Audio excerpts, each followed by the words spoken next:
Hello student, आप सभी का स्वागत है स्टूडेंट लेक्चर 2 के माध्यम से। जो बीएससी सेकंड सेमेस्टर की नई सीरीज स्टार्ट कर रखी है, इसमें आपका जो टॉपिक कंटिन्यू चल रहा है मैट्रिक्स, जो कि matrix differential calculus text book का ही पार्ट है। स्टूडेंट, मैंने आपको प्रीवियस लेक्चर में special type of A matrix explain किया था और आज हम डिस्कस करेंगे basic type of A matrix. तो चलिए स्टूडेंट स्टार्ट करते हैं।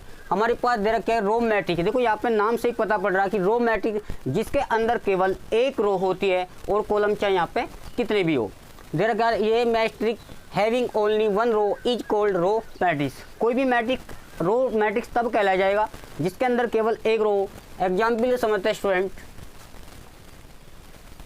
हमारे पास 1 2 3 4, ये यहाँ पे स्टूडेंट 1/4 का मैट्रिक्स है। इसका जो ऑर्डर है, यहाँ पे पहले रो लिखते हैं, फिर हम यहाँ पे कॉलम लिखते हैं। स्टूडेंट यहाँ पे फर्स्ट रो है तो कॉलम यहाँ पे कितने हैं 1 2 3 4, यानी 1/4 का यहाँ पे एक मैट्रिक्स है। रो मैट्रिक्स का मतलब यहाँ पे कोई भी मैट्रिक्स जिसके अंदर केवल वन रो, कॉलम यहाँ पे कितने भी हो सकते हैं, एक से ज़्यादा भी हो सकते हैं student.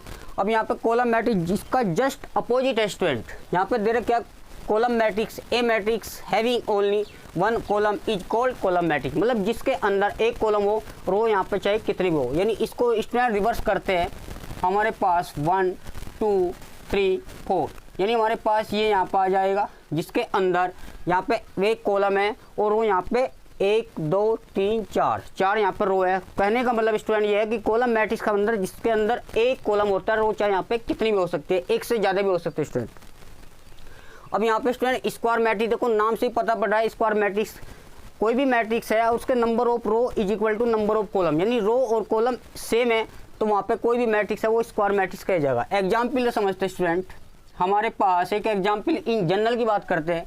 A11 A12 A13 A21 A22 A23 A31 A32 A33। Student हमने 3/3 का स्क्वायर मैट्रिक्स लिया। 3/3 क्यों? क्योंकि यहाँ पर नंबर ऑफ रो, यहाँ पे फर्स्ट रो हो जाएगी हमारे पास, ये सेकंड रो, ये आपकी थर्ड रो हो जाएगी, ये फर्स्ट कॉलम स्टूडेंट, ये आपका सेकंड कॉलम, ये आपका थर्ड कॉलम, यानी number of row is equal to number of column यहाँ पे सेम है।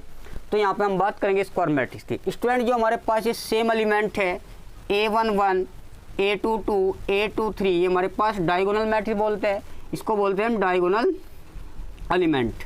ये डायगोनल एलिमेंट है और इनके अलावा जो एलिमेंट शेष बच जाए उसको बोलते हैं हम नॉन डायगोनल एलिमेंट। तो इसको हम स्टूडेंट A11 A22 यानी सेम है, यहाँ पे I और J यहाँ पे स्टूडेंट जब सेम होते हैं इसको हम डायगोनल एलिमेंट बोलते हैं स्टूडेंट। ये हमारे पास स्क्वायर मैट्रिक्स है। हम बात करेंगे डायगोनल मैट्रिक्स की स्टूडेंट।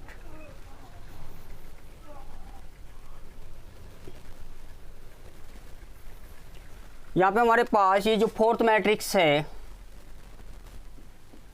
डायगोनल मैट्रिक्स, समझते हैं स्टूडेंट। हमारे पास देखो यहाँ पे ये दे रखा A I J। मैंने आपको प्रीवियस लेक्चर में बताया था स्टूडेंट कि जो I है वो रो को इंडिकेट करता है, हमारे पास जो J है वो कॉलम को इंडिकेट करता है। तो यहाँ पे इसने बोला कि A I J वो यहाँ पे 0 हो जाना चाहिए। वहाँ पे कंडीशन दे रखी I और J यहाँ पे दोनों इक्वल नहीं है। तो स्टूडेंट हम एक एग्जाम्पल समझते हैं कि हमारे पास A11 A12 A13 A21 A22 A23 A31 A32 A3, यहाँ पे समझते हैं स्टूडेंट I और J यहाँ पे इक्वल। देखो ये जो हमारे पास सफिक्स में अप्लाई किए हुए हैं, यहाँ पे ये I होता है, ये जो देखो A11 का मतलब है फर्स्ट रो फर्स्ट कॉलम, और A3 का मीनिंग क्या होता है, second third row second column. A33 का मतलब है यहाँ पे थर्ड रो थर्ड कॉलम। पहले रो बोलेंगे बाद में हम इसको कॉलम बोलेंगे। स्टूडेंट यहाँ पे I की वैल्यू J नहीं है। देखो यहाँ पे ये समझना, इनको छोड़ करके सारे जो एलिमेंट है उसको हम 0 पुट करते हैं। ये हमारे पास स्टूडेंट क्या है, डायगोनल मैट्रिक्स। और ये जो हमारे पास डायगोनल है होते हैं 1 2 3, यानी ये डिफरेंट है, यानी 0 नहीं होने चाहिए। बाकी सारे जो नॉन डायगोनल है वो 0 होने चाहिए। देखो ये तो हमारे पास डायगोनल मैट्रिक्स है, क्योंकि यहाँ पे क्या, इसको छोड़ करके ये सारे जो एलिमेंट है वो 0 हो जाने चाहिए।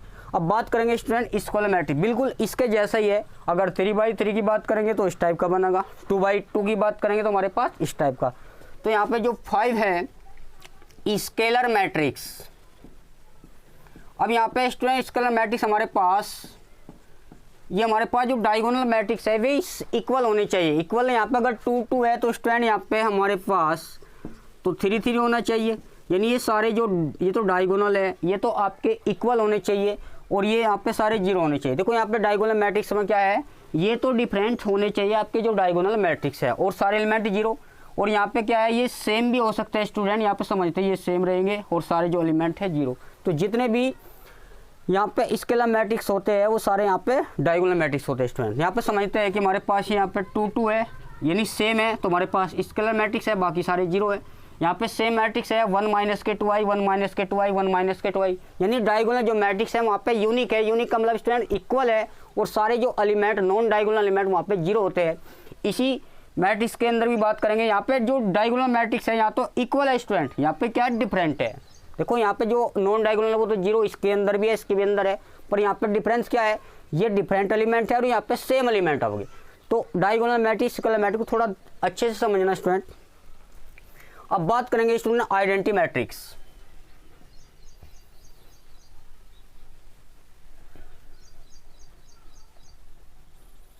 यहाँ पे दे रखे हमारे पास आइडेंटिटी मैट्रिक्स, इस यहाँ पे 6 जो मैट्रिक्स है आइडेंटिटी मैट्रिक्स, स्टूडेंट इसको हम यूनिट मैट्रिक्स भी बोलते हैं। स्टूडेंट ये जो आपको 12th स्टैंडर्ड में आपने रीड करे थे तो वहाँ पे इसको कॉन्सेप्ट में यहाँ पे थोड़ा क्या है, इसको हायर बना दिया उन्होंने। तो देखो यहाँ पे आइडेंटिटी मैट्रिक्स हमारे पास अगर वो 3x3 का स्टूडेंट बात करते हैं, हमारे पास 0 0 1 0 0 0 1। देखो यहाँ पे जो डायगोनल एलिमेंट है वो यहाँ पे 1 होना चाहिए। यहाँ पे स्टूडेंट क्या है, यहाँ पे सेम होना चाहिए तो स्केलर मैट्रिक्स हो जाएगा।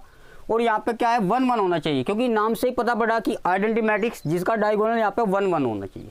और यहाँ पे जितने भी आइडेंटिटी मैट्रिक्स होते हैं सारे के सारे क्या होते हुए स्केलर मैट्रिक्स है। स्केलर क्यों स्टूडेंट, ये यहाँ पे सेम है और यहाँ पे भी सेम है और यहाँ 1 1 है, तो इसलिए हमको आइडेंटिटी मैट्रिक्स बोलेंगे। अगर देखो स्टूडेंट इसको हम I3 भी बोल सकते हैं। अगर 2x2 की बात करेंगे हमारे पास, तो ये हमारे पास इसको हम स्टूडेंट I2, कई बार क्या होता है इसको हम I भी एज्यूम कर लेते हैं स्टूडेंट। तो इस तरीके से हम इसको आइडेंटिटी मैट्रिक्स को समझ सकते हैं।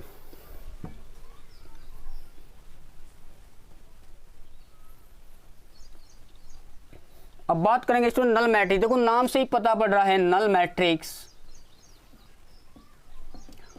इसको हम स्टूडेंट जीरो मैट्रिक्स भी बोल सकते हैं। अब कोई भी एलिमेंट अगर 2x2 की बात करेंगे तो उसके सारे जो एलिमेंट है वो जीरो हो जाने चाहिए।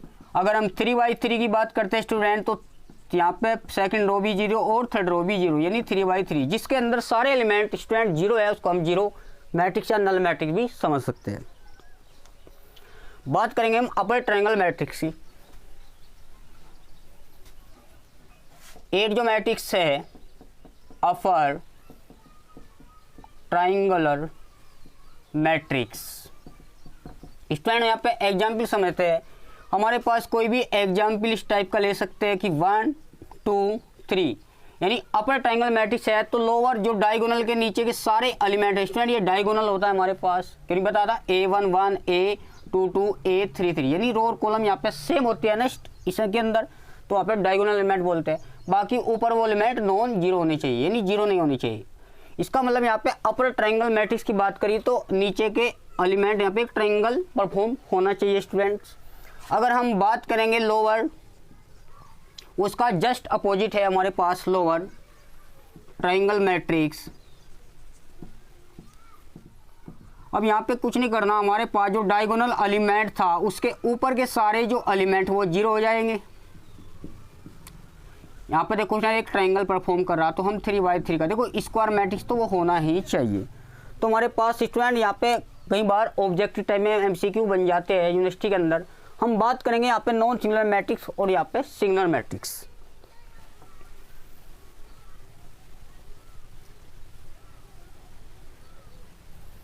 देखो स्टूडेंट यहाँ पे नॉन हमारे पास ये 9 मैट्रिक्स है, नॉन सिंगुलर मैट्रिक्स।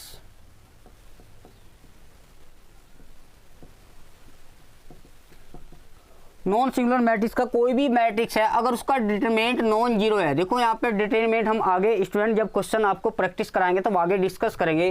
कोई भी मैट्रिक्स है उसका डिटरमिनेंट नॉन जीरो है, यानी मतलब जीरो नहीं है, कोई भी न्यूमेरिकल वैल्यू हो सकती है 1 2 3 4, जीरो को छोड़ करके तो हम उसको नॉन सिंगुलर बोलते हैं। अगर कोई भी मैट्रिक्स सिंगुलर मैट्रिक्स है यानी उसका मैग्नीट्यूड यानी उसका डिटरमिनेंट क्या होना चाहिए, 0 होना चाहिए। तो हमारे पास को बोलते हैं सिंगुलर मैट्रिक्स। यहाँ पे क्वेश्चन बन जाता है कि कौन मैट्रिक्स नॉन सिंगुलर है, कौन यहाँ पे सिंगुलर है। अगर किसी मैट्रिक्स का डिटरमिनेंट 0 आता है तो वहाँ पे सिंगुलर मैट्रिक्स है। अगर किसी मैट्रिक्स का डिटरमिनेंट नॉन 0 आता है यानी कोई 0 को छोड़ करके कोई भी नंबर आता है तो वहाँ पे वो नॉन सिंगुलर मैट्रिक्स होता है। स्टूडेंट आज के लिए इतना ही, मिलते हैं नेक्स्ट लेक्चर में। Thanks dear students.